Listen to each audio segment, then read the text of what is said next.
अस्सलामुअलैकुम। मेरा नाम मोहम्मद रब नवाज़ है और मैं आपको प्लांट लाइफ में वेलकम करता हूँ। अगर आपको मेरी वीडियो पसंद आए तो मेरी वीडियो को लाइक भी कीजिएगा और शेयर भी कीजिएगा और मेरे चैनल को ज़रूर सब्सक्राइब कीजिएगा और बेल आइकन के बटन पर क्लिक भी कीजिएगा ताकि आपको नोटिफिकेशन मिलता रहे जब भी मैं कोई न्यू वीडियो अपलोड करूँ। आज मैं इस वीडियो में सिनेमन पाउडर, जिसे दालचीनी भी कहते हैं, उसके यूजेस के बारे में बताऊंगा और हम इसे कैसे गार्डन में यूज़ कर सकते हैं।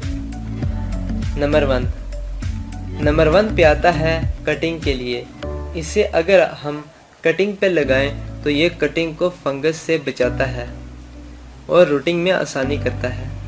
नंबर टू पे आता है ग्राफ्टिंग के लिए। हम इसे ग्राफ्टिंग के लिए भी इस्तेमाल कर सकते हैं, इसकी एंटी फंगल प्रॉपर्टी की वजह से। नंबर थ्री पे आता है आंट्स को गार्डन और प्लांट की सॉइल में से भगाने के लिए। इसे आप प्लांट की सॉइल पर स्प्रिंकल कर दें, चुंटियाँ इससे भाग जाएंगी क्योंकि चुंटियों को दालचीनी की स्मेल पसंद नहीं है। नंबर फोर पे आता है, इसे हम फंजीसाइड स्प्रे के तौर पर भी इस्तेमाल कर सकते हैं।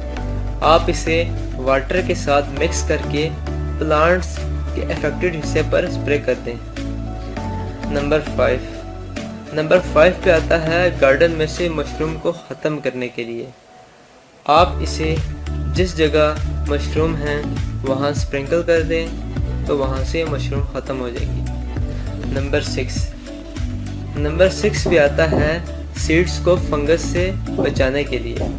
आप सिनेमन पाउडर को सीडलिंग्स की मिट्टी में मिक्स भी कर सकते हैं और मिट्टी के ऊपर स्प्रिंकल भी कर सकते हैं। इससे आपके सीड्स फंगस से बच जाएंगे। नंबर सेवन पे आता है प्लांट्स के वाउंड्स, जख्म भरने के लिए। ये एज अ डॉक्टर भी इस्तेमाल होता है।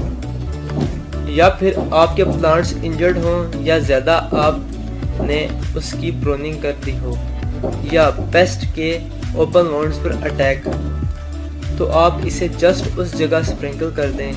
यह प्रोटेक्ट भी करेगा पेस्ट से और फास्टर हीलिंग भी। उम्मीद है आपको मेरी वीडियो पसंद आई होगी। अल्लाह हाफ़िज़।